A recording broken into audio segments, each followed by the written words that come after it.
Good morning, नमस्कार, स्वागत है आपका स्टडी IQ यूट्यूब चैनल पर। मैं वासु। हमारी चल रही थी RBI ग्रेड बी के लिए मोस्ट इम्पोर्टेंट क्वेश्चंस की सीरीज। आज इस सीरीज का हमारा पार्ट सेकंड है। आज हम डिस्कस करेंगे सेट 2 को।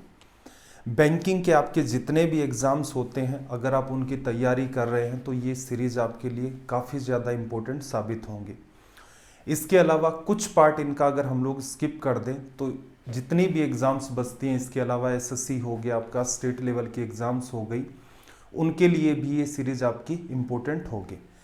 सेशन को स्टार्ट करने से पहले ज़रूरी बात, ये आपको दिख रहा है टेलीग्राम पर जाएं, सर्च करें वासु स्टडी IQ। ये अपना टेलीग्राम का चैनल है जहाँ पर आपको क्लासेस के लिंक और PDF मिलते हैं। नीचे वाला पार्ट अपना डाउट ग्रुप है जहाँ पर आप अपनी एग्ज़ाम रिलेटेड डाउट्स पूछ सकते हैं। तो चलिए फिर सेशन को स्टार्ट करते हैं। आपके सामने क्वेश्चन नंबर फर्स्ट, लैंग्वेज को रीड करें, देखना जरा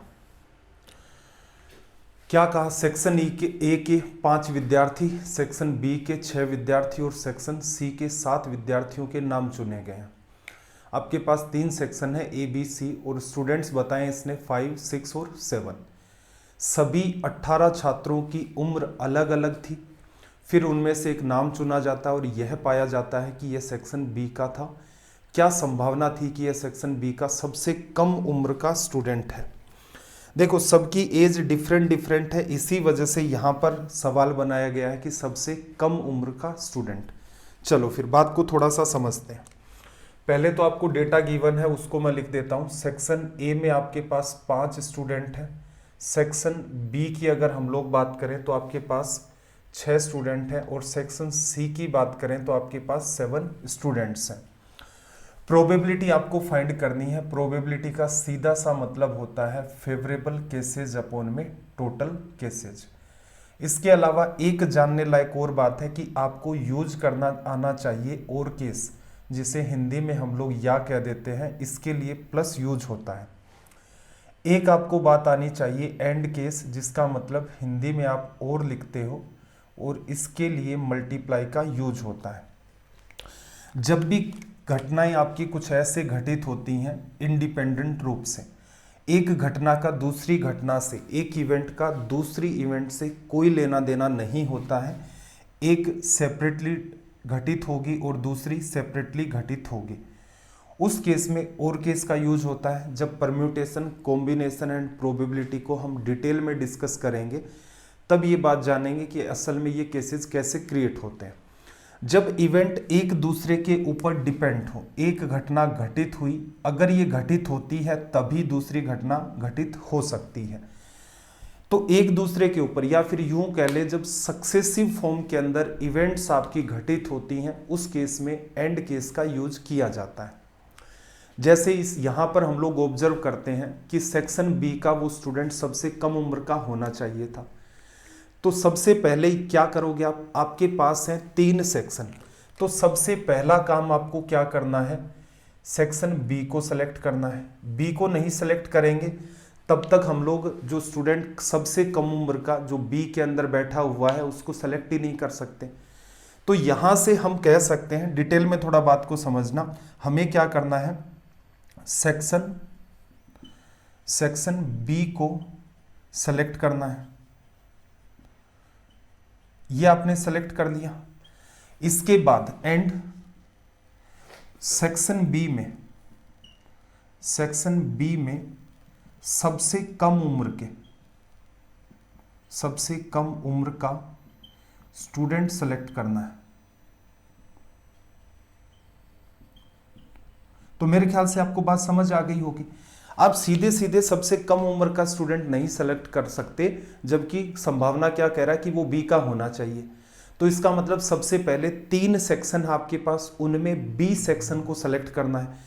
तो सवाल आसान है, अगर आपको ये सारी की सारी चीज़ें अच्छे तरीके से पता है कि भाई बी सेक्शन को सेलेक्ट करोगे, बीच में एंड आएगा, उसके बाद आप सेक्शन बी के अंदर जो सबसे कम उम्र का स्टूडेंट है उसको सेलेक्ट करेंगे।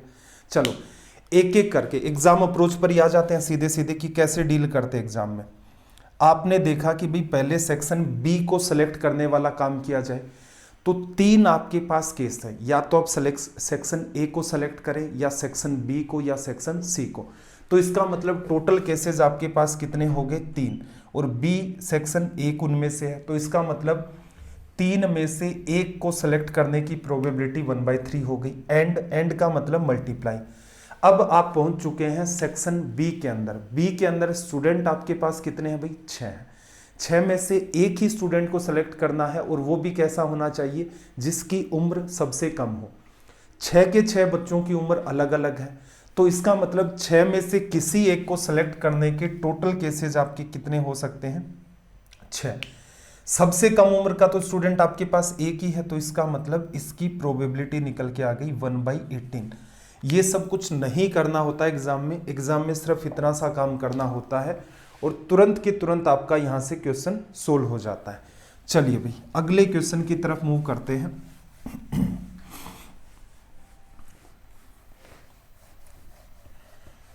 देखना जरा, एक बैग में टोटल 18 बॉल्स हैं आपके पास, तो टोटल नंबर ऑफ बॉल्स आपके पास हो गया है 18। फिर इसने आपको क्या कहा? उनमें से जो रेड कलर की बॉल है आपके पास, रेड कलर की बॉल्स आपके पास 6 हैं, और इनमें से आपकी जो ग्रीन कलर की बॉल्स हैं वो 4 हैं, और इनमें से जो आपकी ब्लू कलर की बॉल्स हैं वो आपकी 8 है। क्लियर है? फिर इसने क्या कहा? अगर राधा बैग से 3 गेंद निकाले, जैसे ही आप इस कंडीशन को देखते हैं, 3 बॉल को निकालना, तो आपको पता है प्रोबेबिलिटी का मतलब होता है फेवरेबल केसेस अपॉन में टोटल केसेस। 18 बॉल में से राधा ने 3 बॉल को निकाला, इसका मतलब टोटल कितने तरीके हो जाएंगे आपके? 18C3। इसका मतलब टोटल केसेस को फाइंड करना सबसे इजी टास्क होती है। सवाल में जो बेसिक डेटा देता है, उसके बाद जैसे ही वो कहता है कि इसने इतनी बॉल्स को सेलेक्ट किया है, तो वो आपके ऑटोमेटिक टोटल केसेस हो जाते हैं। चलो, फेवरेबल केसेस क्या होता है? सवाल की कंडीशन होती है। इसने क्या कहा कि वो रैंडमली 3 बॉल को सेलेक्ट करती है, क्या संभावना है कि तीनों गेंद एक ही रंग की ना हो? बैग में से उसने 3 गेंद निकाली। 3 गेंदों की अलग अलग संभावनाएं होती हैं, या तो तीनों एक ही रंग की होंगी, या तीनों का कलर डिफरेंट होगा, या 2 बॉल एक जैसी होंगी, एक आपकी एक अलग कलर की होगी। तो कुल मिलाकर के ऐसे ही केसेस बन सकते हैं। तो इसका मतलब जैसे ही उसने कंडीशन दी, कंडीशन देते ही आपका सवाल 2 पार्ट्स में डिवाइड हो जाता है, या तो ये घटना घटित होगी या फिर आपकी ये घटना घटित होगी। जैसे समझना, राधा क्या करती है कि 3 गेंद निकालती है, और तीनों का रंग एक ही रंग की नहीं होनी चाहिए। वो एक ही रंग की नहीं होनी चाहिए, इसका मतलब क्या है? वो तीनों रेड नहीं होनी चाहिए, या फिर वो तीनों की तीनों बॉल ब्लू नहीं होनी चाहिए, या फिर वो तीनों की तीनों ग्रीन नहीं होनी चाहिए। तो इसका मतलब ऐसा नहीं होना चाहिए। हमारे फेवर में फिर कौन सी कंडीशंस बचेंगी? इसके अलावा जो कुछ बच गया, या तो क्या हो, तीनों ही बॉल अलग अलग कलर की हों, रेड ब्लू ग्रीन हो सकता है, या फिर ऐसा हो सकता था कि 2 बॉल आपकी रेड आती, एक ब्लू आ जाती, या फिर 2 बॉल आपकी रेड आ जाती, एक ग्रीन आ जाती, या फिर ऐसा कह सकते हैं, डिटेल में बात को समझ लो, 2 बॉल ब्लू एक रेड, 2 बॉल ब्लू एक बॉल आपकी ग्रीन, या फिर दोनों ग्रीन एक रेड, या फिर दोनों ग्रीन एक आपकी ब्लू। तो कुल मिलाकर के ये इतने टाइप की संभावनाएं यहाँ पर क्रिएट हो गई।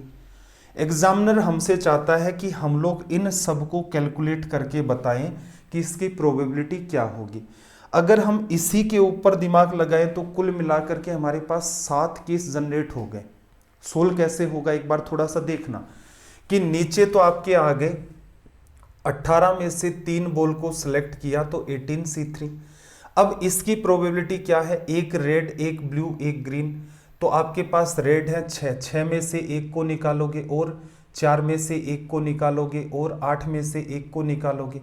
या फिर ऐसा भी हो सकता था 2 आपकी रेड होती, 1 ब्लू होती, तो रेड में से 6C2 करते और फिर आप ब्लू में से 8C1 करते। तो इसका मतलब ऐसे तो सवाल बहुत लंबा खिंच जाएगा।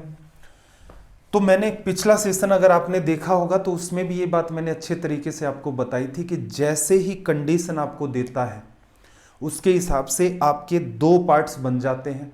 एक पार्ट वो बनता है जो आपको चाहिए, एक पार्ट वो बनता है जो आपको नहीं चाहिए। 3 बॉल अगर आप निकालते हो तो इनके अलावा आपको कोई भी संभावना नहीं दिखेगी।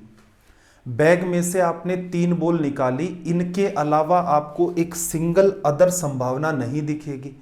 इसका मतलब या तो ये घटनाएं घटित होंगी या ये घटनाएं घटित होंगी, श्योर है ये तो। कोई ऐसा कह ही नहीं सकता कि इनके अलावा सर येलो बॉल निकल के आएगी। मुझे एक बात बताओ, येलो तो बॉल है ही नहीं। ऐसा भी नहीं हो सकता ना कि 3 निकाली हैं तो 4 आ जाएंगे। रीजन क्या है? इतनी मूर्खता थोड़ी ना होगी। 3 निकाल रहे हो तो 3 ही निकलेंगे, 2.5 थोड़ा ना निकल जाएंगे। इसका मतलब ये हुआ कि 3 बॉल निकाली हैं तो या तो ये इवेंट्स फॉलो होंगी या फिर ये वाली, और इन सब की प्रोबेबिलिटी मिलाकर के क्या 1। श्योर है, ऐसा तो होना ही है। अगर आप ऐसे कैलकुलेट करोगे तो समस्या है। तो ये जो इजी तरीका होता है, ये जो रिवर्स डायरेक्शन होती है, इसको फॉलो किया जाता है कि भाई इनकी जो प्रोबेबिलिटी है उसको निकालो और जो हमें नहीं चाहिए उनकी प्रोबेबिलिटी निकालो और एक में से उनको लेस कर दो, हमारा रिजल्ट आ जाएगा। तो आप कैसे स्टार्ट लेते, बात को समझना। इसने कहा कि एक ही रंग की नहीं होनी चाहिए, एक ही रंग की नहीं होनी चाहिए, तो हम प्रोबेबिलिटी लेते हैं टोटल 1 है और उसमें से जितनी भी बॉल निकाल रहा है, फेवरेबल केसेस कितने 18C3, उनमें से हम क्या कर रहे हैं, या तो तीनों की तीनों क्या निकल जाए आपकी रेड 6C3, या लगा है मतलब प्लस चारों ही आपकी 4 ग्रीन में से तीनों की तीनों ही ग्रीन निकल जाए, या फिर 8 में से तीनों की तीनों ही ब्लू निकल जाए। इसको सोल्व करोगे, ये हमारा यहाँ पर क्या हो जाएगा रिजल्ट। ठीक है, इसके लिए भी एक समाधान बताया था कि कुछ पार्ट अगर आप माइंड में कैलकुलेट कर लेते हो तो एग्जाम में यहाँ से स्टार्ट नहीं होगा। जैसे 18C3 को क्या लिखोगे, 18, 17 और 16, 3 बार चलाना था, नीचे 3 है, यहाँ 3 गुणा 2 गुणा 1, ये सीधा सीधा कट जाएगा, क्या जाएगा 3। इसको लिखते 6C3 को क्या करते, 3 बार चलाते, 6, 5, 4, नीचे क्या आ जाएगा 3 गुणा 2 गुणा 1, ये इससे कट जाएगा। ऐसे ही 4C3, 4, 3, 2, 3, 2 कट गया, 4 आया, 8, 7, 6, नीचे 3, 2, वो वाला पार्ट कैंसिल आउट होगा और कुछ पार्ट बचेगा। तो मैं सीधे सीधे एग्जाम में जो स्टार्टअप आपको लेना था वहां से बात कर लेता हूं। देखो 1 माइनस 18C3, 18, 17, 16 अपॉन में 3 गुणा 2 6, तो 6 से कटेगा तो 3, 17 और 16 आ गया। 6 में से 3 बॉल आपको निकालनी है, 6, 5, 4, 3, 2, 3, 2, 6 से चला गया तो कितने आ गए तरीके 20।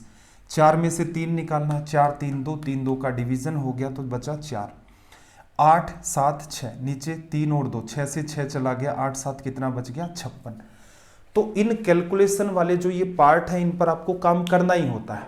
रीजन ये है कि आपको पता ना हो तो बिल्कुल आप ऐसे लिखें, ऐसे भी सोल्व करें, लेकिन आपको कोई टीचर गाइड कर देता है, कोई बता देता है कि देखो ये काम हमेशा ही ऐसे होगा, तो उसे पकड़ने का प्रयास करें, स्पीड वहीं पर आपकी मेंटेन होगी। इन सबको आपने ऐड किया तो यहां से देखना ये 50, 60 और ये 80 आ गया। 80 को इससे काट दोगे तो 5 बार ये कट जाएगा। सोल्व करोगे तो सीधे सीधे देखना आप लिख सकते थे 17, 3, 51, 51 में से 5 चला गया, कितना बचा भैया आपके पास 46।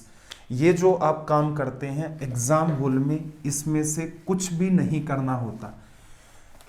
किसी भी चैप्टर को समझने के लिए सबसे मस्ट बात क्या होती है, उसको आप डीप में समझें, रट्टा मारने का प्रयास ना करें। रीजन है रटेंगे तो वही है कि एग्जामिनर कोई भी डायरेक्शन चेंज कर देता है। पहली बात आपको रटना नहीं है, डीप से आपको चीज़ों को समझना है। दूसरा पार्ट ये आता है कि चलो नॉलेज तो अपने पास चैप्टर का आ गया, फिर क्या करें, नॉलेज तो बहुत लोगों के पास है। तो दूसरी बात आपके सामने आती है कि भी एग्जाम में जो सबसे ज़्यादा फास्ट करेगा सिलेक्शन तो उसी का होगा। तो आपको काम किस पर करना है, कैलकुलेशन पर। कैलकुलेशन लिख करके फास्ट नहीं की जा सकती, कैलकुलेशन का कुछ पार्ट आपको माइंड में करना होता है, तभी जा करके वो फास्ट तरीके से होगी। बताना मेरा काम है। इस पर्टिकुलर क्वेश्चन का इतना ही सॉल्यूशन होता है, इससे ज़्यादा आपको कुछ भी नहीं लिखना होता। अगला सवाल देखना जरा क्या कहा है इसने, लैंग्वेज को रीड करो। देखो इसने क्या कहा है, एक पासे को 2 बार फेंका जाता है, दोनों बार का योग 6 आने की प्रायिकता क्या है। प्रोबेबिलिटी का सिंपल सा मतलब हमने सीखा है कि फेवरेबल केसेस अपॉन में टोटल केसेस लिखा जाएगा। एक पासा है 2 बार फेंका, एक डाइस को आपने 2 बार रोल किया, तो दोनों के ही रिजल्ट आपको देखने कितने टाइप के। एक बार रोल करोगे तो 6 रिजल्ट आएंगे क्योंकि 1 से 6 तक लिखा जाता है, एंड दूसरी बार रोल करोगे तो भी 6 आएंगे, तो कुल मिलाकर के 36 आपके पास आउटकम्स निकल के आएंगी। हो गया। तो इसका मतलब टोटल केसेस तो यहां पर बड़ा ही आसान था। कितना बन गया भाई आपका 36। अब आपको मेंटेन क्या करना है कि जो दोनों का सम निकल के आ रहा है, सम क्या आना चाहिए 7। कैसे कैसे बन सकता है, लगाओ थोड़ा सा दिमाग। पहले डाइस पर 6 आ जाए और दूसरे पर 1 आ जाए, पहले पर 5 आ जाए दूसरे पर 2 आ जाए, पहले पर 4 आ जाए दूसरे पर 3 आ जाए, पहले पर 3 दूसरे पर 4, या फिर पहली बार में 3 दूसरी बार में 4, पहली बार में 2 दूसरी बार में 5, पहली बार में 1 दूसरी बार में 6। काउंटिंग 1 से 6 तक चलेगी। इसके अलावा कोई आपको संभावना दिखती है? इसके अलावा कोई भी आपको संभावना नहीं दिख रही। तो इसका मतलब कुल मिलाकर के 6 कॉम्बिनेशन आपके फेवर में आ गए, तो फेवरेबल केसेस हो गए 6। तो इसका रिजल्ट क्या आ जाता 1/6। एग्जाम में टोटल आउटकम्स कभी भी नहीं लिखे जाते हैं। सम आपको पता है 7 करना है, तो तुरंत के तुरंत दिमाग लगाओ क्या क्या कॉम्बिनेशन है, और किसी एक डाइस को सीक्वेंस में उठाना होता है कि पहले 6 आ गया, फिर बाद में 5 आया, फिर 4 आया, 3 आया, 2 आया। ऐसे नहीं उठाना कि पहले 6 + 1 कर दूं, 4 + 3 कर दूं, 2 + 5 कर दूं, तो उसमें क्या हो सकता है, मामला मिस। तो सीक्वेंस आपको फॉलो करना है। जैसे इसी क्वेश्चन में मैं ये कह दूं, इसी क्वेश्चन में मैं आपको ये कह दूं कि दोनों ही केसेस के अंदर जो रोल किया गया है सम आपका यहां पर बनना चाहिए 5, तो क्या संभावना होगी भाई? तो सीधे सीधे आप कहोगे कि सर पहले पर 1 आ जाए और दूसरे पर 4 आ जाए, बन गया 5।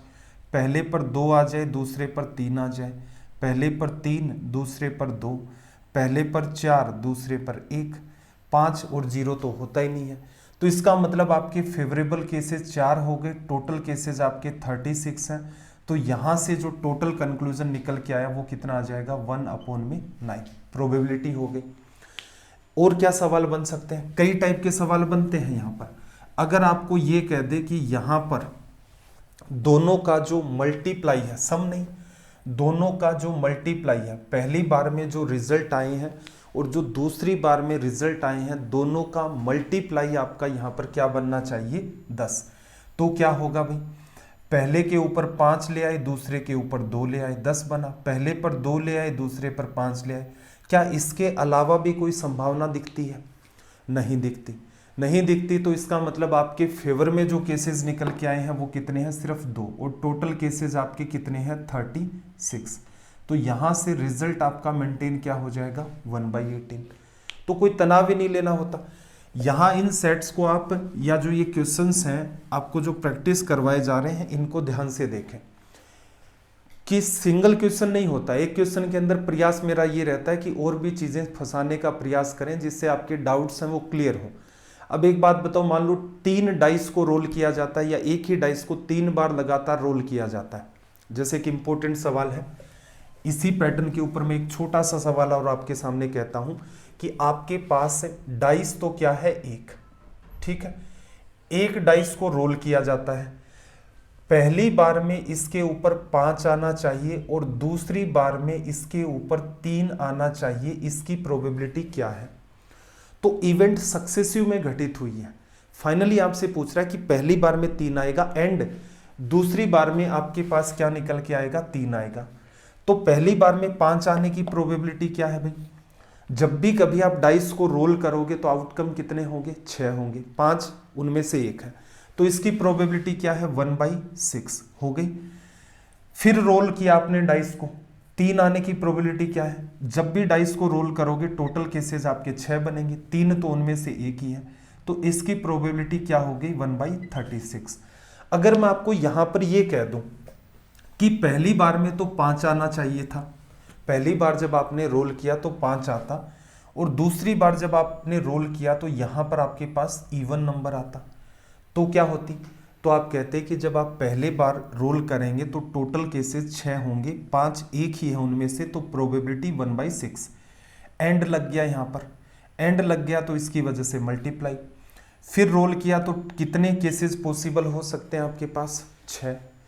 इनमें से इवन कितने हैं 2 है, 4 है और 6 है, तो इसका मतलब यहां पर कितने 3। इसे जब आप सोल्व करेंगे 2 बार कट जाएगा 1/12। एक लास्ट बात और सुन लो, पहली बार रोल किया तब आना चाहिए आपका इवन नंबर, ठीक है, और दूसरी बार जब इसने रोल किया तो आपके पास नंबर आना चाहिए प्राइम। ऐसे भी सवाल बना सकता है, तो आपको तनाव नहीं लेना भाई। पहली बार जब रोल करोगे 6 टोटल केसेस बन सकते हैं, 6 में से कोई एक नंबर, इवन कितने हैं फिर उनमें से 3 है, एंड लग गया। फिर आप रोल करोगे डाइस को तो कैसा नंबर आना चाहिए प्राइम। टोटल कितने नंबर आ सकते हैं 6। प्राइम कौन से होते हैं भाई 1 2 3 4 5 और 6 में। प्राइम नंबर की अगर हम लोग बात करें तो प्राइम नंबर होता है जिसके 2 यूनिक फैक्टर होते हैं। जैसे 1 है, इसका तो कोई और फैक्टर होता ही नहीं है, तो इसका मतलब ये प्राइम नहीं है। 2 क्या प्राइम है, बिल्कुल है। एकमात्र इवन नंबर ऐसा है 2 जो आपका प्राइम भी है।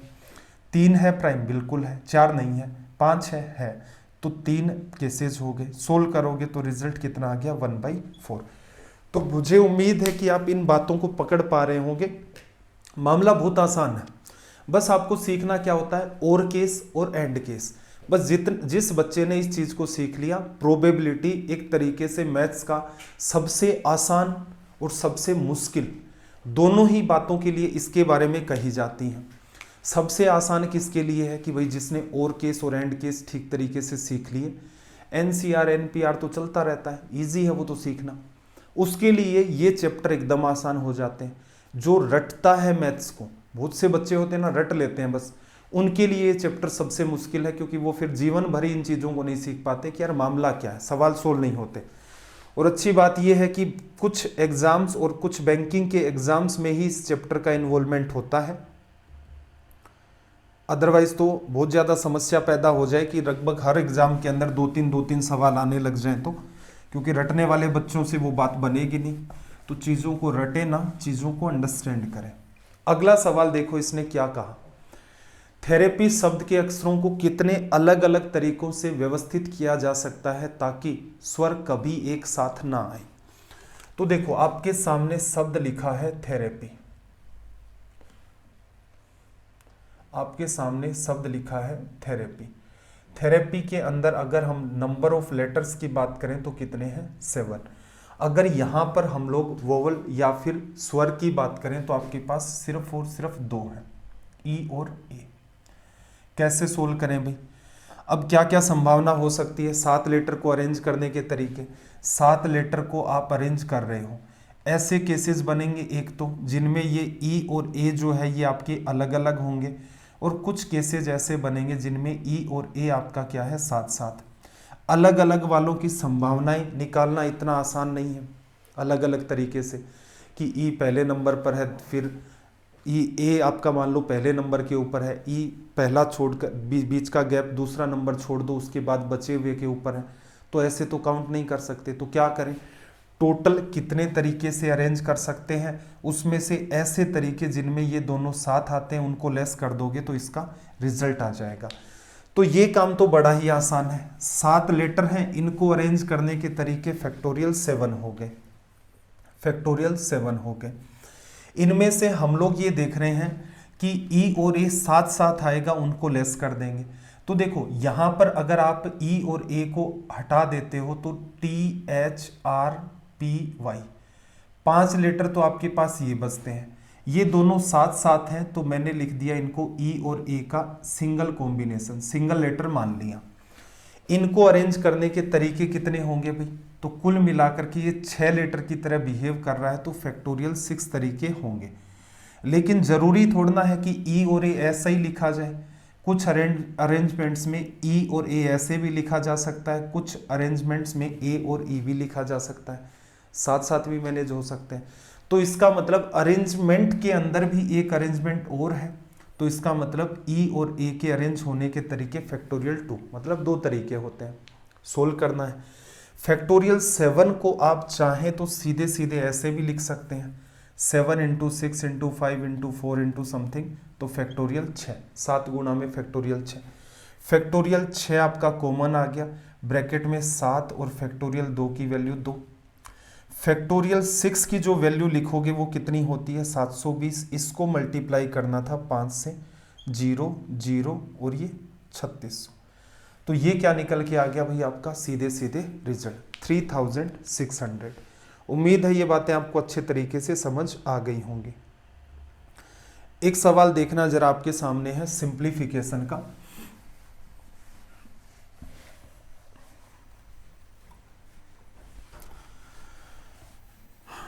लैंग्वेज को रीड करना भाई। सिंप्लीफिकेशन का सवाल क्या कहा,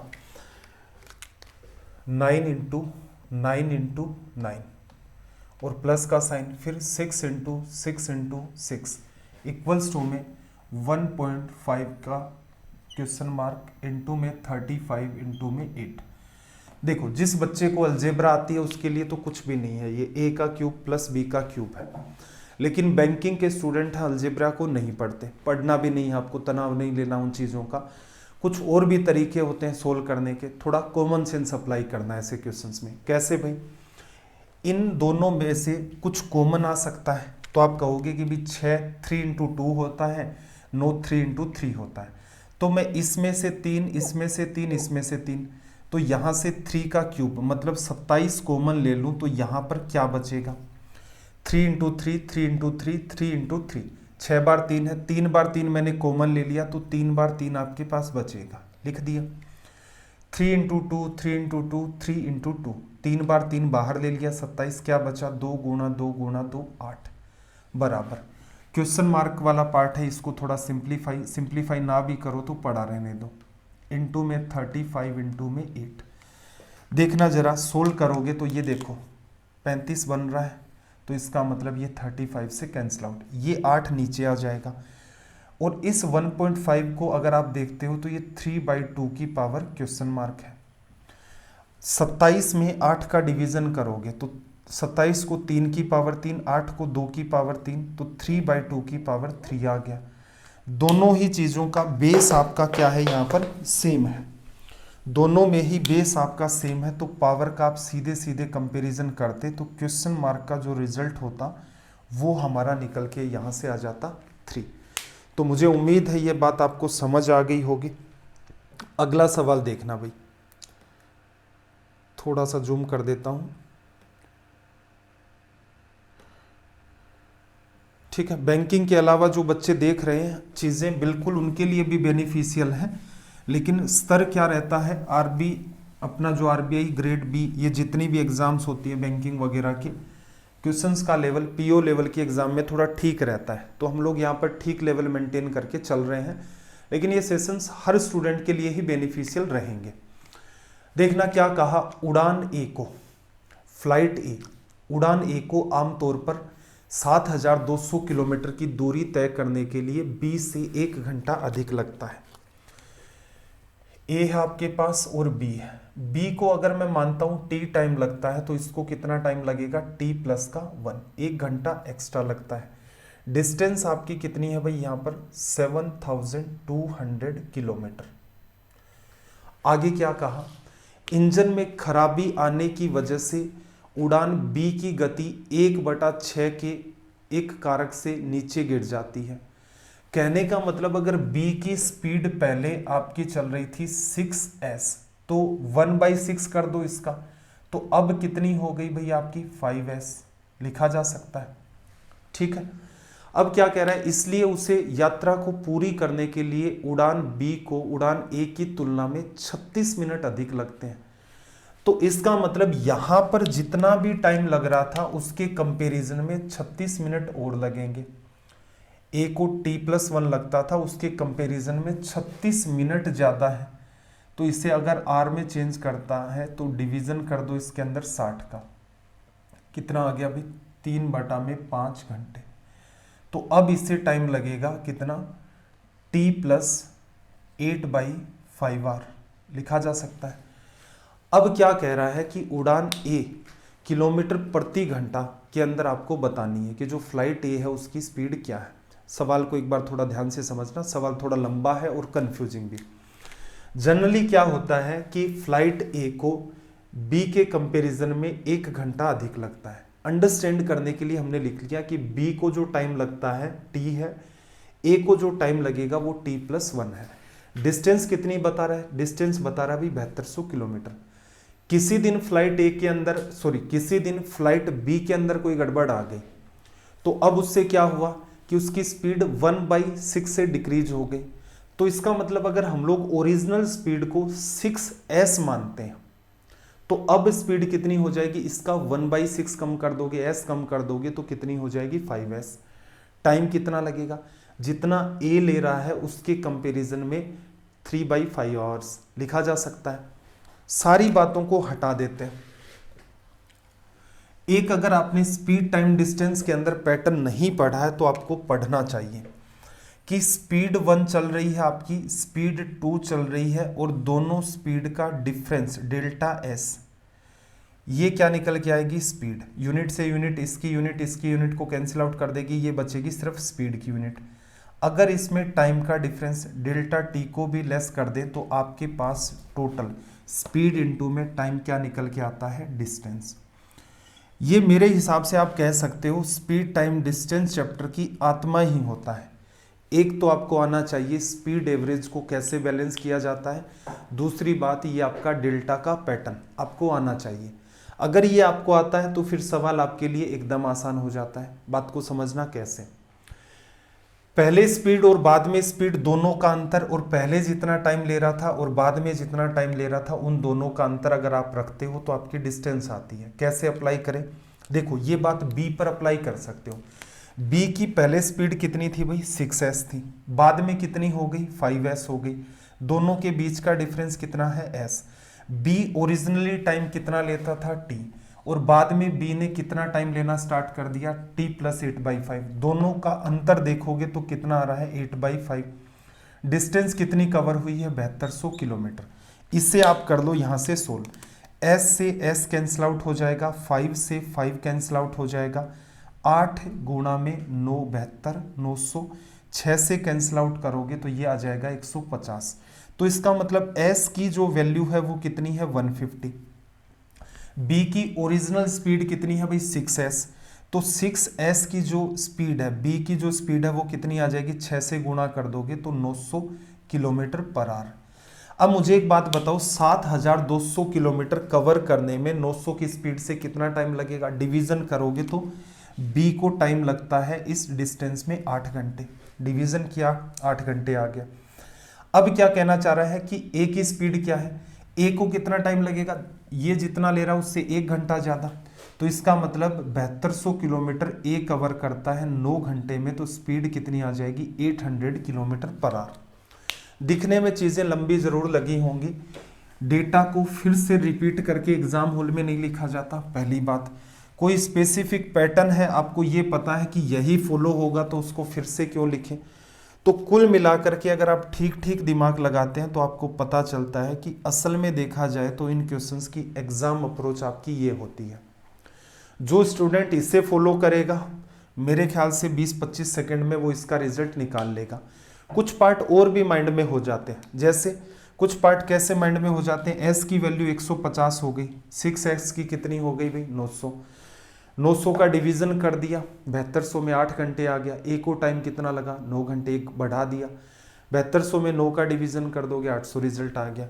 तो असल में अगर आप थोड़ी और माइंड कैलकुलेशन करते हैं और जहां से आपके कंपेरिजन इजी स्टार्ट हो जाते हैं, आपको कुछ अनवांटेड काम करना ही नहीं, सीधे सीधे आपकी बात बन जाती है। तो ये अप्रोच आपको यहां पर फॉलो करनी है। चलिए भाई नेक्स्ट क्वेश्चन की हम लोग बात करें तो देखना।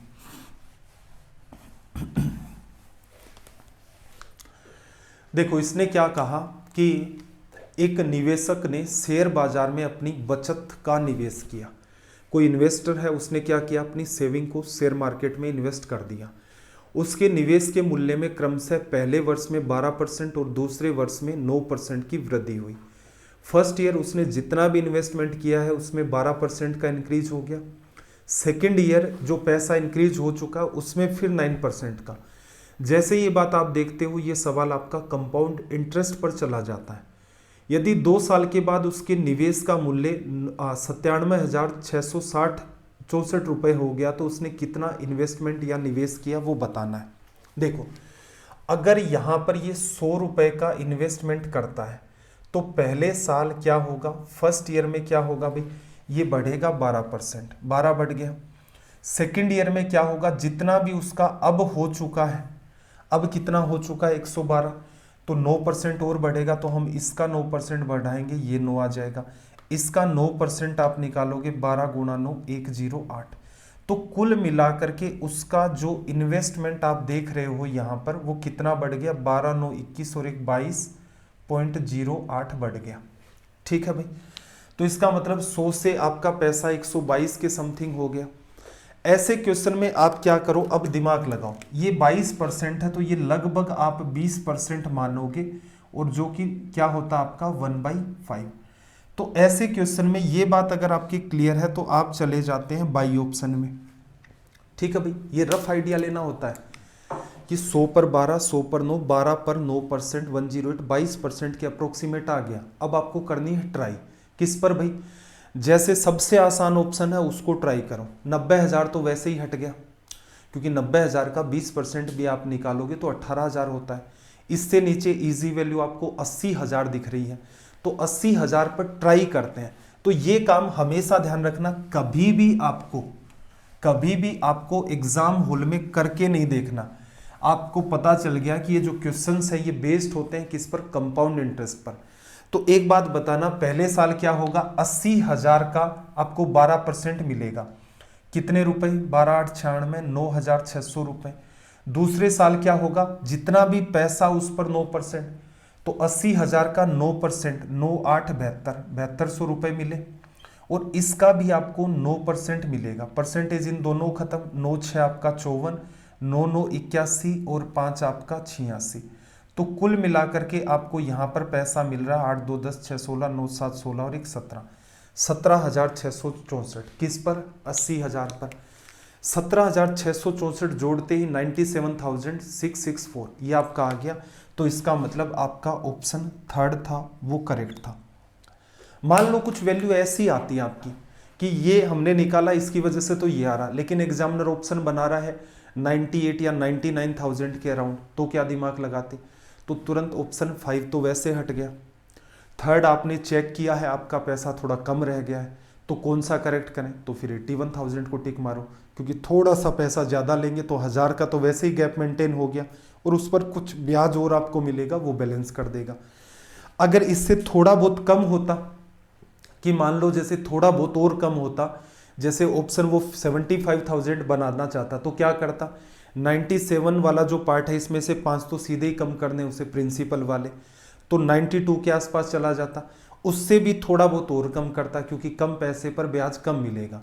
तो अगर आपके ऑप्शन 94 पॉइंट समथिंग आपके होते, सॉरी 91 पॉइंट समथिंग होते, 91,000 के अराउंड होते, तो आप 75,000 को टिक मारते। तो ये अप्रोच होती है, ये अप्रोच आपको कोई किताब नहीं सिखा सकती, कोई भी बुक के अंदर, किसी भी किताब के अंदर ये डेटा नहीं लिखा हुआ है। आप क्या करें, एक तो सटीक टीचर से पढ़ें, कोई भी सब्जेक्ट पढ़े, सटीक जो आपको रास्ता दिखाता है, ये वाहियात बातें नहीं कि ये ट्रिक है वो ट्रिक है ऐसा ट्रिक है, नहीं। कैलकुलेटिव नेचर के सवाल हैं तो कैसे करोगे भाई, अप्रोक्सीमेशन यूज करना पड़ेगा, कुछ आपको कॉमन सेंस लगाना पड़ेगा। सीधे अगर आप यहाँ पर कंपेरिजन करते भी कि 12 यहाँ था, 9 यहाँ था, 1.08 था, तो 122.08 का कंपैरिजन भी करते तो देखना 97664 से कैसे कंपैरिजन करते भाई, लग रहा है क्या किससे मल्टीप्लाई किया। तो इसका मतलब ये तो बड़ा हेक्टिक हो गया, और वैल्यू किसकी निकालनी है आपको यहाँ से 100 की, तो ये टास्क आपके लिए और ज्यादा चैलेंजिंग हो जाती है। ठीक है भाई, तो इस चीज का आपको विशेष ध्यान रखना है कि डेटा अगर उलझा करके भी दे दिया तो भी आप उसके साथ डील कर सकते हैं।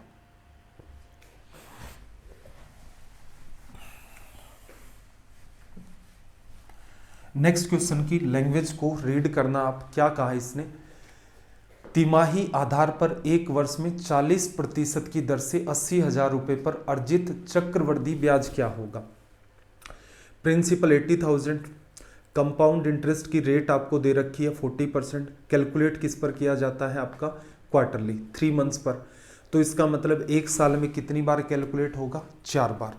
तो इफेक्टिव रेट ऑफ इंटरेस्ट कैसी आ जाएगी, 40% में 4 का भाग दिया 10%, कैलकुलेट 4 बार करोगे तो दिखने में कैसा लगेगा, 4 साल का। कंपाउंड इंटरेस्ट नहीं पढ़ा है तो सर्च करें compound interest by Vasu search, आपको क्लास मिल जाएगी। क्या पढ़ा था, 2 ईयर का कॉन्सेप्ट सिंपल सा होता है 2-1, 3 ईयर का जो कॉन्सेप्ट होता है वो सिंपल सा होता है 3-3-1, और जब 4 ईयर का जो कॉन्सेप्ट होता है वो आप लिखते हो 4-6-4-1। ये सब सिखाया गया है। अब आपको पता चल गया कि यहाँ पर रेट ऑफ इंटरेस्ट तो 10% की तरह बिहेव करेगी, और 3-3 महीने की वजह से 1 साल के 4 टुकड़े हो गए, तो दिखने में वो 4 साल जैसा होगा। कंपाउंड इंटरेस्ट कैलकुलेट करना है। पैसा आपके पास कितना है भाई, पैसा है आपके पास 80,000। अप्रोच क्या होगी, 4-6-4-1, पढ़ाया जा चुका है भाई, देख लेना वीडियो। 4 बार तो आपको क्या मिलेगा, 10%। इसका 10% आप निकालोगे तो कितना होगा, 8,000 हो गया।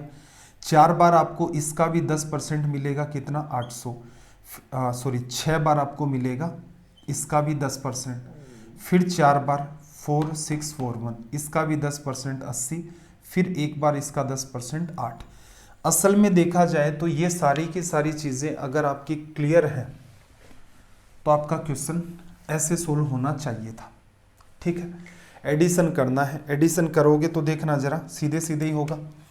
32,000 तो ये हो गया, और 4,800 ये हो गया। 32-4 36, 36,800। 36,800 में 300 ऐड कर दोगे, 320 और 338 आप ऐड कर दोगे, ये बना 36,800।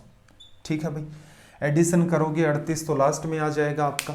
1 मिनट, क्या गड़बड़ की हमने भाई, 320 328 ऐड करना है, 28 तो लास्ट में आ जाएगा। वैसे तो ऑप्शन सेकंड में ही है तो नीड भी नहीं थी ऐड करने की, करते तो यहाँ से आ जाता 37,128 रुपये। ठीक है, ये आपकी अप्रोच होती है। इन चीज़ों को ज़्यादा से ज़्यादा माइंड में अगर आप कैलकुलेशन करेंगे, और आपके कॉन्सेप्ट ठीक होने चाहिए। कॉन्सेप्ट ठीक होने का मतलब ये होता है कि किसी भी क्वेश्चन को सोल्व करने की जो डायरेक्शन है उसमें आपको किसी भी टाइप का कन्फ्यूजन नहीं है। ऐसा नहीं है कि एग्जाम में क्वेश्चन आया फिर वहाँ दिमाग लगा रहे हो कि यार इसको कैसे करूँ, मुझे तो ये आता है। आप ट्राई कर रहे हो, रेंडमली पहुँच गए तो ठीक है, नहीं पहुँचे तो टाइम किल हो गया या सवाल छोड़ना पड़ेगा। तो आप एक मेहनत करते हैं क्वेश्चंस को का जो कॉन्सेप्ट और जो बेसिक है उसे डेवलप करने के लिए, तब आप अपनी पूरी ऊर्जा लगाएं, सवालों को बिल्कुल डिटेल में करें, कोई समस्या नहीं है। जब आप सीख रहे होते हैं, जब आप सीख चुके होते हैं कि भाई इतने ही टाइप के सवाल बनते हैं, तब आपको आना होता है कि कैसे माइंड में कैलकुलेशन को किया जाए, कैसे कुछ स्पेसिफिक पार्ट होते हैं टिपिकल क्वेश्चन के, उनको भी माइंड में किया जाए। वो चीज़ें अगर आपकी डेवलप होगी तभी जा करके आप एग्जाम के अंदर सेलेक्ट हो पाते हैं। देखना जरा क्या कहा नेक्स्ट क्वेश्चन में, एक व्यक्ति अपनी संपत्ति का 30% भाग एक धर्मदाय संस्था को डोनेट या दान कर देता है। ठीक है, फिर क्या कह रहा है, शेष राशि का जो भी बचा उसका 30% और 25% भाग अपनी पत्नी और बेटे को देता है। ठीक है भाई, बाकी रिमेनिंग जो भी है वह अपनी 3 बेटियों के बीच समान रूप से डिस्ट्रीब्यूट कर देता है, विभाजित कर देता है तीनों बेटियों में। उसकी बेटियों में से एक को 42 लाख रुपए मिलते हैं, उस आदमी की कुल संपत्ति लाख रुपए में क्या है। सिंपल है, ये 1 लाइन के सवाल होते हैं, एक से दूसरे पर गए, रिमेनिंग से रिमेनिंग, रिमेनिंग से रिमेनिंग। या फिर यही सवाल आपके कैसे होते हैं, किसी संख्या को सक्सेसिव इंक्रीज या डिक्रीज करते हैं। यही क्वेश्चन आपके जो वोट वाले क्वेश्चंस होते हैं उन्हीं की तरह होते हैं, एक ही लाइन में इनका समाधान होता है। कैसे, देखना। मान लेते हैं कि आदमी की जो टोटल संपत्ति या प्रॉपर्टी है वो आपकी कितनी है, x रुपए। इसमें से उसने क्या कर दिया, 30% भाग डोनेट कर दिया। डोनेट कर दिया उसको तो साइड करो, क्योंकि हमारे पास जो एक बेटी का हिस्सा है 42 लाख रुपए, वहां तक पहुंचना है। जितनी भी प्रॉपर्टी थी 30% डोनेट कर दिया, तो बची कितनी, 70%। 70% आप लिख सकते हैं 7/10, ये पैसा बच गया। इसमें से क्या किया उसने, 30% अपनी वाइफ को दे दिया और 25% अपने सन को दे दिया। कितना दे दिया भाई, 55%। कितना बचा, दे दिया उसको तो हटाओ, इस पैसे में से जो पैसा बाहर चला गया उसको साइड करो, बचा कितना, 45%। 45/100 5 से कैंसिल आउट करोगे तो 9/20 बच गया, बचा। ये पैसा उसके पास बच चुका है। 3 बेटियां हैं, हर एक को समान हिस्सा करना है, तो इसका मतलब हर एक बेटी को 1/3 मिल जाएगा। इसकी वैल्यू कितनी बताई भाई, 42 लाख रुपीस बता दी, लिख दिया इक्वल में। इसे कर देते हैं यहाँ पर सोल्व। टोटल प्रॉपर्टी बतानी है, 7 6 आपका 42, 3 इससे कटा 3 बार, 3 इससे काटोगे 2 बार, x की वैल्यू 20 गुणा 2 40 और 1 आपका लग गया 0। उस आदमी की जो कंप्लीट प्रॉपर्टी है वो है 400 लाख रुपए। तो मैंने आपको कहा था ये जो पैटर्न होता है, ध्यान रखना, एक ही लाइन के अंदर ये पैटर्न सोल्व होता है। एक तो जो प्रॉपर्टी का डिस्ट्रीब्यूशन होता है, ठीक है, इसके अलावा किसी आर्टिकल को सक्सेसिव में सेल किया जाता है, या फिर जो आपके क्वेश्चन बेस्ड होते हैं वोट बैंक पर, वो सारे के सारे वन लाइन के अंदर सोल्व होते हैं। एक सिंपल सी अप्रोच है, कोई डायग्राम नहीं बनाना, कोई आलतू फालतू काम नहीं करना, सिर्फ रिमेनिंग पर चलते जाओ, आपका काम हो जाएगा। चलो भाई अगला क्वेश्चन देखना।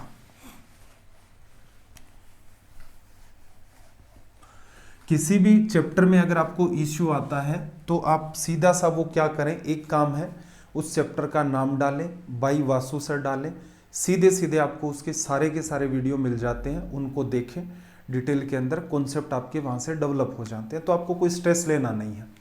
देखो क्या कहा, 2 मिक्सचर हैं, इनमें सोना चांदी और प्लेटिनम है। 2 मिक्सचर है आपके पास, क्या है, एक तो सिल्वर है, एक गोल्ड है, और एक आपके पास क्या है, प्लेटिनम है। ठीक, पहले मिक्सचर में 40% प्लेटिनम है, पहले वाले में 40% आपके पास प्लेटिनम है। ये मैंने मान लिया फर्स्ट मिक्सचर, और ये मैं लिख लेता हूं यहां पर सेकंड मिक्सचर। दूसरे वाले के अंदर क्या कहा, 26% सिल्वर या फिर चांदी है, हो गई। दोनों मिक्सचर को मिला दिया जाता है, और दोनों में क्या है, सोने का प्रतिशत बराबर है। पहले मिक्सचर का कितना भाई, 150 केजी टोटल, और दूसरे मिक्सचर का कितना है, 250 केजी टोटल।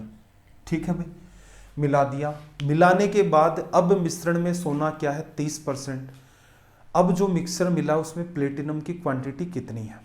अब ध्यान से देखना जरा, गोल्ड दोनों में कितना भी लिखोगे वो सेम है, और दोनों को जब आप मिला देते हो तो यहां पर दोनों के अंदर गोल्ड की जो क्वांटिटी है वो 30% है। पकड़ने वाली या सीखने वाली जो बात है असल में वो यही है। थोड़ा सा मैं आपको समझाता हूं डिटेल में कि मामला क्या है। मान लो आपका एक पेपर था 100 नंबर का, ठीक है, बात को पकड़ना, क्योंकि अगर मैं सीधे लिख दूंगा तो बहुत सारे बच्चों के ऊपर से चला जाएगा कि ऐसा क्यों किया।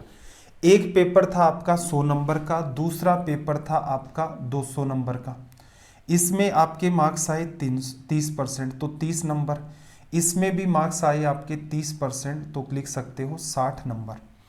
अगर कोई कहे कि भाई दोनों के ऑल ओवर जो मार्क्स हैं वो कितने हैं, 300, इसमें आपको एक पर्टिकुलर सब्जेक्ट मान लेते हैं मैथ्स, क्या है, एक सब्जेक्ट है आपका मैथ्स, एक पेपर दिया 100 नंबर का, आपके नंबर आए 30%, तो कितने हो गए, 30 नंबर। आपने फिर दूसरा पेपर दिया मैथ्स का जो 200 नंबर का था, उसमें भी आपके 30% नंबर आए, जो कि कितने हैं, 60।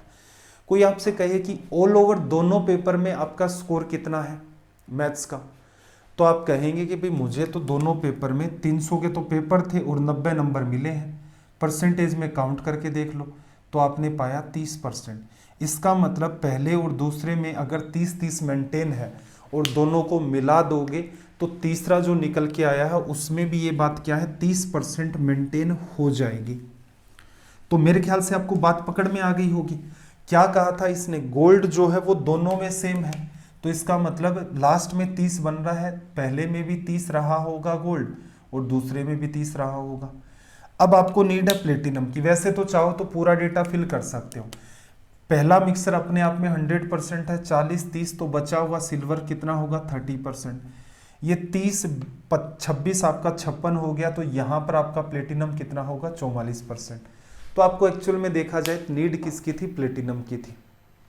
एग्जाम में कैसे डील करें, इसको मिटा दूं मेरे ख्याल से, या रहने देते हैं, चलो समझने में इश्यू आएगा। देखो एग्जाम में वैसे आपको क्या करना था, आपको बताना था फाइनली प्लेटिनम की क्वांटिटी कितनी है। पहला 150 किलो का है, आपने लैंग्वेज को रीड किया, पहले मिक्सर में प्लेटिनम 40% था, तो 150 का 40% मेरे हिसाब से सीधे सीधे आप निकाल दोगे 15 गुणा 4 60 केजी निकाल लिया। 150 गुणा में 40% नहीं लिखना था, डेटा आसान है तो सीधे सीधे निकालो। फिर आपको ये नहीं पता चल रहा था कि दूसरे मिक्सर में प्लेटिनम कितना है, फाइनली 30% सोना है और दूसरे मिक्सर में 25 चांदी है। दूसरे में 25 चांदी होगी, 26% चांदी होगी, 30% सोना हो गया, तो बचा कितना 44%। तो इसका मतलब आपको दूसरी बात जो लिखनी थी वो क्या था, 250 केजी का 44%। गुणा करते 25 गुणा में 4 100 और 110 और एक जीरो, परसेंटेज खत्म कर देगा, एक जीरो और आ गया ना, एक एक्स्ट्रा था ही, तो कितना आ गया 110। तो फाइनली कितना आता है 170 केजी। तो असल में क्या करना था आपको एग्जाम में, ये डेटा आसान था, इसे कैलकुलेट नहीं करना था, माइंड में हो गया। ऊपर वाली बातें किसी काम की नहीं है, जस्ट अपनी अंडरस्टैंडिंग है। 250 का अगर आप निकाल सकते हो 44%, ये भी सीख लो थोड़ा सा, देखना क्या सुधार करना है आपको भविष्य में, तो ये है वो सुधार। प्लेटिनम निकालना है, पहले में कितना है भाई 40%, टोटल कितना 150 केजी, 150 का 40% कितना आ गया 15 4 60 केजी। अब यहाँ पर कॉमन सेंस लगता है, कुछ बच्चे सोचते हैं कि सर 0 से 0 काटा होगा, ऐसे क्या होगा, कुछ नहीं किया भाई। 150 का 40%, 15 को 4 से गुणा करना है, 60 तो आएगा ही, जीरो बैलेंस होंगे। क्या ये रिजल्ट 600 हो सकता है? आप कहेंगे नहीं भाई 150 में 40% 600 कैसे होगा। क्या ये रिजल्ट 6 हो सकता था? नहीं हो सकता, बहुत कम हो गया, तो 60 ही आना है। तो बहुत बार क्या होता है कि हम कुछ ठीक आदतें अपने आप में डेवलप करते हैं जिसकी वजह से हमें आइडिया लगता है, यही अपना कॉमन सेंस है। 150 का 40% निकालोगे, 15 4 से गुणा होगा, 60 तो बन ही गया है। अब क्या एक जीरो लगाएं या एक जीरो कम करें? क्यों करो भाई, कम करोगे तो बहुत छोटा रिजल्ट है, बड़ा करोगे तो 150 से ज़्यादा, तो वो रिजल्ट क्या होता है 60। और एक टाइम के बाद आप इन चीज़ों में कभी एरर नहीं करते। अगले में क्या देखा आपने? अगले में देखा भाई 44% सोना है, किसका 250 किलो का, कैसे निकालें? 250 का 40% निकाल सकते हो, कितना आएगा 100 आएगा, और 250 का 4% कितना आएगा 25 400 कितना आएगा 10 आएगा, ऐड कर दो, ये लो 170। तो ये चीज़ें हैं जो आपको धीरे धीरे ब्रेक करके सीखनी होती हैं। मैथ्स असल में यही है। आज से 5 साल पहले की या 4 साल पहले की बात करूं तो जिस बच्चे को मैथ्स आता था, क्वेश्चन सोल्व करने आते थे, उसका सिलेक्शन हो जाता था। आज एक बहुत बड़ी भीड़ है, आप जिस भी एग्जाम में जाएंगे उसके अंदर ये मान के चलो 10 से 20% बच्चों के पास नॉलेज है, उनको कैसा ही सवाल दे दो, मतलब 10% ऐसे बच्चे तो होते ही होते हैं, कैसा ही सवाल दे दो सोल्व कर देंगे। लेकिन सिलेक्शन 1%, 0.1%, 0.5%, इतने ही बच्चों का, रीज़न सीटी इतनी है, उनका क्यों नहीं हो पाता? फिर वो कट ऑफ के अंदर क्यों नहीं शामिल हो सकते? वो इसलिए नहीं हो पाते हैं क्योंकि उनके पास अप्रोच नहीं है कि कैसे कॉमन सेंस को अप्लाई करें, कैसे कैलकुलेशन का पार्ट माइंड में करें, कैसे पार्ट्स को ब्रेक करें और फिर डील करें। अगर ये चीज़ें डेवलप नहीं हो रही हैं तो फिर आपका नॉलेज धरा का धरा रह गया। आपकी एग्जाम की रिक्वायरमेंट, नॉलेज तो बहुत बेसिक पार्ट है, 3 महीने ठीक से पढ़ाई कर लो, मैथ्स की नॉलेज आ जाएगा। लेकिन वो जो स्पीड मेंटेन करनी है, वो हर एक सवाल पर आपको टाइम देना होगा, तब आप जाकर के स्पीड को मेंटेन करना सीखते हैं। अगर आप आज भी ऐसा टारगेट लेते हैं कि मैथ्स के मुझे 100 सवाल लगाने, उनको छोड़ो 50 लगा लेना, हर सवाल को एक बार कर लो, तो उसके बाद सोचो कि इसमें मैं और क्या कटिंग कर सकता था, क्या संभव था कि कुछ पार्ट माइंड में हो जाता, उसे करके देखें। कुछ दिन के बाद उन्हीं सवालों को एक बार फिर से अटेम्प्ट करके देखें, क्योंकि मैथ के नाम पर कितने एक सवाल होंगे भाई, मुश्किल से 2-3 हज़ार सवाल हैं, बाकी में तो डेटा चेंज हो रहा है, इधर उधर बना रहे हैं उनको ज़बरदस्ती, तो वही सवाल आपको सोल्व करने हैं।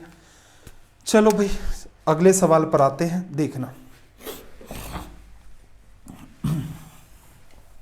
देखो क्या कहा, किसी क्रिकेट टीम के 11 खिलाड़ियों की औसत उम्र में 2 महीने की वृद्धि हो जाती है जब 2 खिलाड़ी जिनकी उम्र 18 साल और 20 साल है टीम छोड़ देते हैं। अगर आपने मुझसे एवरेज चैप्टर पढ़ा है तो उसमें एक कॉन्सेप्ट सीखा हमने, बेस वैल्यू कॉन्सेप्ट। ये इतना बेहतरीन कॉन्सेप्ट है कि ये बड़े बड़े सवालों को तुरंत डील करवा ले जाता है। एवरेज नहीं पढ़ा है तो सर्च करना complete average by Vasu sir, एक कंप्लीट आपको वीडियो मिल जाएगा 7-8 घंटे का, उसे देखें, हर सवाल को देखें, ऑटोमेटिक डेवलपमेंट होगा। वहाँ ये बात सिखाई है, इस सवाल पर अप्लाई करते हैं, देखना जरा। क्या कहा, 2 खिलाड़ी जिनकी उम्र 18 और 20 साल है वो टीम छोड़ देते हैं। दोनों की उम्र कितनी है भाई 38 साल। ये टीम को छोड़ देते हैं, इनकी जगह दो नए खिलाड़ी आ गए। नए खिलाड़ियों एक मिनट देखना, हाँ 2 महीने की एवरेज में वृद्धि हो जाती है। क्या है, फिर से देख लो एक बार। एक टीम के 11 खिलाड़ी हैं, औसत उम्र में 2 महीने की वृद्धि होगी। कब? जब 38 साल के 2 खिलाड़ी छोड़ेंगे और इनकी जगह 2 नए आएंगे। मुझे एक सिंपल सी बात बताना, 38 साल उम्र के 2 लोगों ने इसको छोड़ा, अगर 38 ही साल के दोनों लोग आ जाते तो एवरेज पर क्या फर्क पड़ता? तो आप कहते हैं सर कोई फर्क नहीं पड़ता। कोई फर्क नहीं पड़ता। पूछा क्या है, दोनों की एवरेज एज क्या है? बात को ध्यान से समझना। 2 लोग गए हैं, उनकी एज कितनी है? 38 ईयर्स। अगर उनकी जगह 2 लोग आ जाते हैं जिनकी एज 38 ईयर्स है तो एवरेज पर क्या फर्क पड़ता? तो आप कहते हैं सर कोई फर्क नहीं पड़ता। तो क्या ऐसा नहीं मान सकते? 38 साल उम्र के 2 लोग चले गए और 2 बाहर से आए हैं, उनकी एवरेज एज 19 ले लो। 19 साल के 2 खिलाड़ी ले आए, एवरेज पर कोई फर्क नहीं पड़ा। ये है इसकी बेस वैल्यू। लेकिन ये कह रहा है कि सबकी एज 2 महीने बढ़ गई। तो एक बात बताओ, खिलाड़ी कितने हैं अब? पहले 11 थे, 2 चले गए, 9 हुए, फिर वापस आ गए तो 11 खिलाड़ी हैं।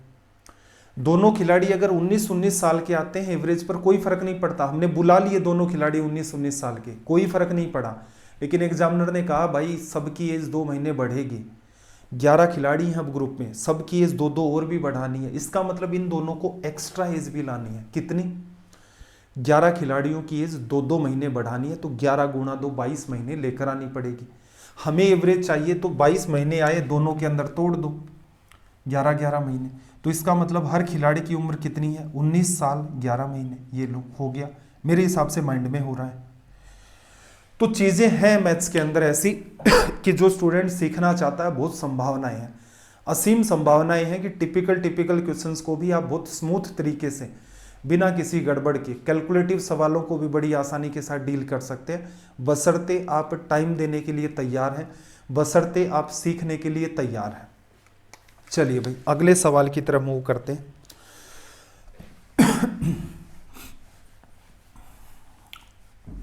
देखो क्या कहा इसने कि एक परीक्षा जिसमें पूर्णांक 500 था, मैक्सिमम मार्क्स 500 थे, ए को बी की तुलना में 25% अंक अधिक प्राप्त हुए, बी को सी की तुलना में 60% अंक अधिक प्राप्त हुए और सी को डी की तुलना में 20% कम प्राप्त हुए। ए को 80% मिले तो डी को कितने मिले? कंपैरिजन देखना, ए को बी के कंपैरिजन में, जैसे हम लोग रखते हैं ए बी सी डी, 4 लोग रखती हैं। क्या कहा? ए को बी के कंपैरिजन में, बी के कंपैरिजन में कुछ बताना है, फिर बी को सी के कंपैरिजन में बताना है, सी को डी के कंपैरिजन में बताना है। तो क्यों ना हम लोग ऐसा करें कि भाई डी को डी नंबर मिल गए, सी को कितने मिले? सी को इसके कंपैरिजन में 20% कम मिले, इसको जितने भी मिले हैं इसका 20% कम कर दो, तो डी का 80% मिल गया। 80% क्या होता है? 4/5। ये किसके नंबर है? सारे के सारे सी के। अब देखना बी को कितने मिले? बी को सी की तुलना में 60%, तो ये जितना भी सी को मिला है इसका 160%, 20 से काटोगे 8/5 भाग, मिल गया। फिर देखना ए को बी की तुलना में 25% ज्यादा, ये बी के नंबर हैं, इसकी तुलना में 25% ज्यादा, मतलब इनका 125%। क्या होगा? 125 डिवाइड बाई 100, 5/4 मिल गया। ये पूरे किसके नंबर हैं? ए के। ए के नंबर हैं कितने? 500 का 80% लिख रखा ना, ए को 80% मिले, 500 का 80%, 400 नंबर। ये भी 1 लाइन लीनियर पैटर्न होता है आपका, एक लाइन में सोल्व होता है, बशर्ते आपको पता हो और आपको डायरेक्शन पता होनी जरूरी है। अगर आप एक ए से शुरुआत कर देंगे, कैलकुलेशन उलझेगी, सोल्व होगा कोई समस्या नहीं है, थोड़ा सा रिवर्स डायरेक्शन में सोचना होगा, ये स्मूथ डायरेक्शन है। चलो भाई सोल्व करेंगे तो कितना आ गया भाई आपका? 8 5 40 से 40 खत्म हो गया, 4 से 4 खत्म हो गया, डी की बात करें 25 और एक आपका उधर से 0। ये लो आपका रिजल्ट हो गया, लिखा जा सकता है।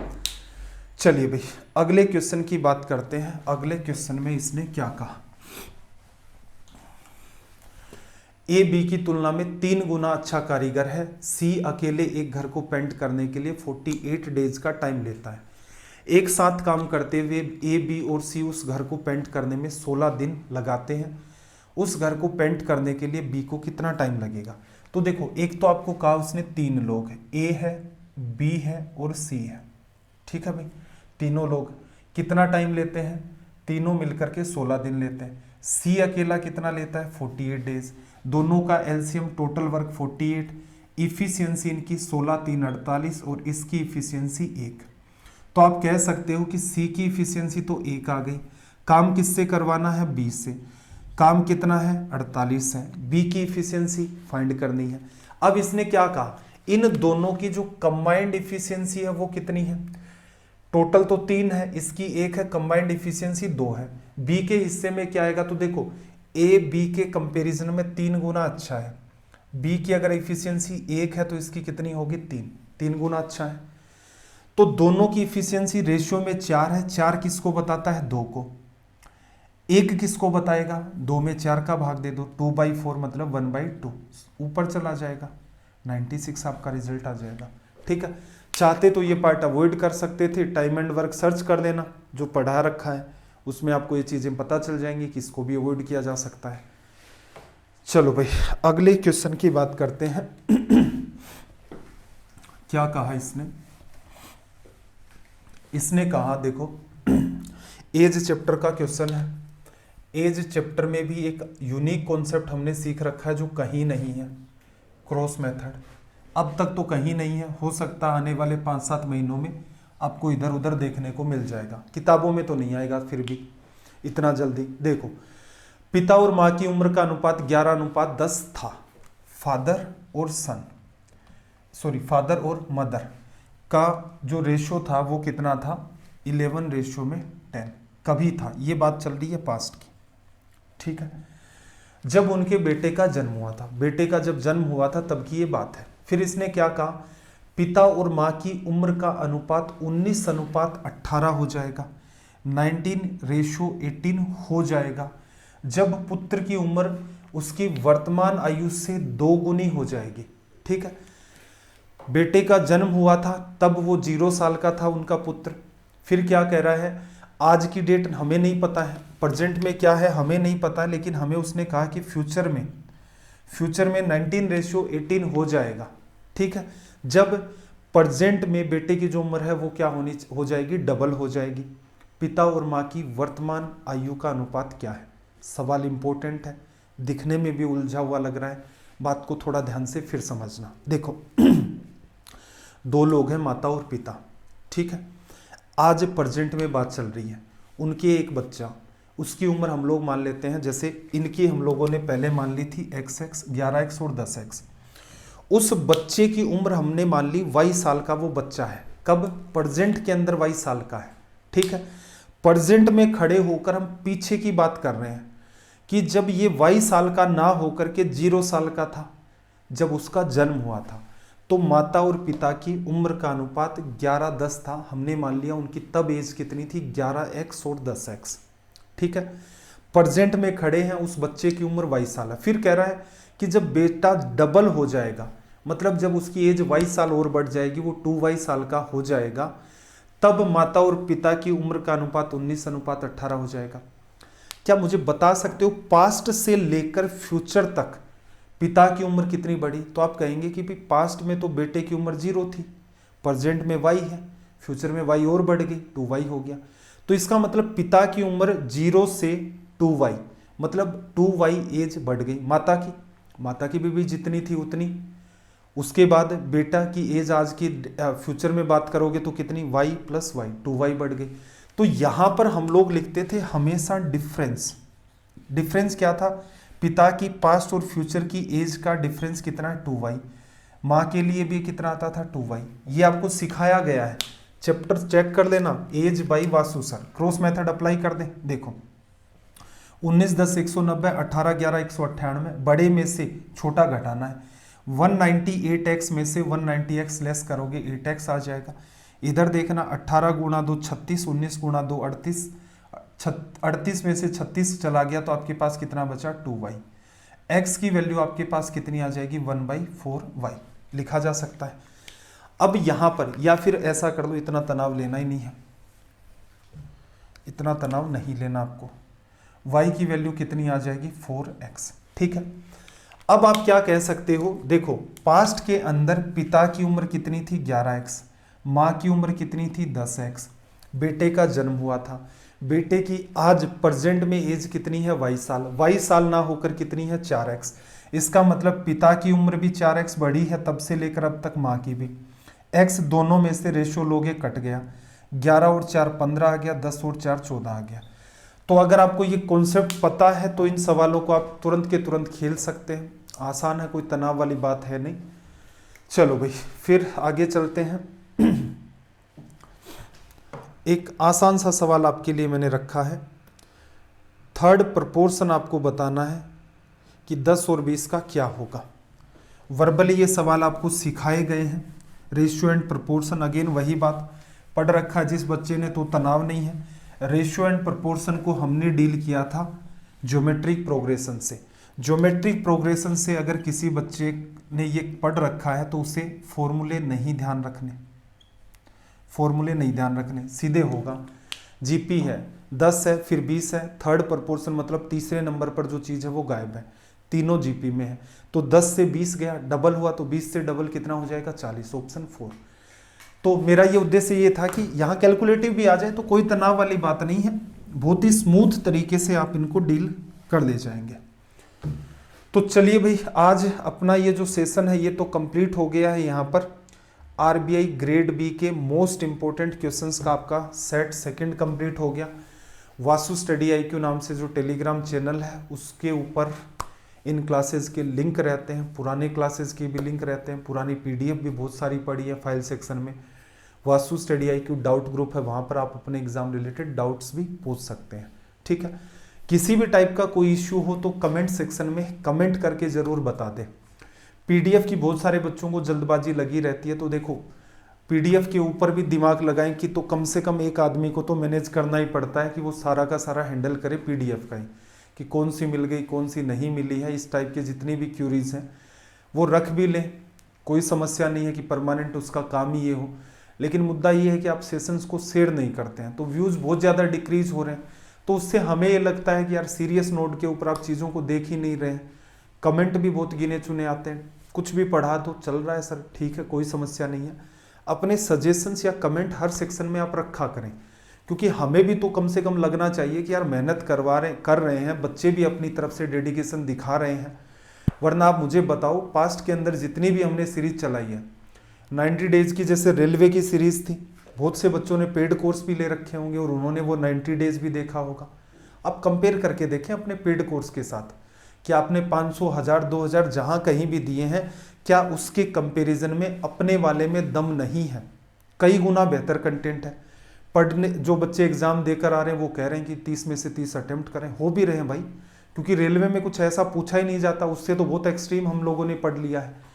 तो आप चीज़ों को थोड़ा सा शेयर करें, आप शेयर करेंगे बिल्कुल, आप जैसे ही इनको शेयर करना स्टार्ट करेंगे जाहिर सी बात है व्यूज़ हैं उनके अंदर चीज़ें दिख जाएंगी, हम अपनी स्पीड ज़्यादा डबल बढ़ा देंगे कि इवन आपको नोट्स भी मिल जाएं कि भाई ये सॉल्यूशन था, इनका हैंड रिटन भी आपको मिल जाए। लेकिन फर्स्ट क्या है, मैंने अपने जितने भी वादे किए उनको कम एज टाइम के ऊपर निभाया है, पूरी ईमानदारी के साथ निभाया है।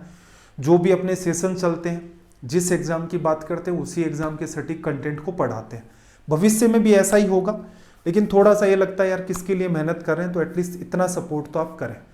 चलिए भाई, आपका दिन रात सब मंगलमय हो, मिलते हैं अगली क्लास में। जय हिंद, जय भारत।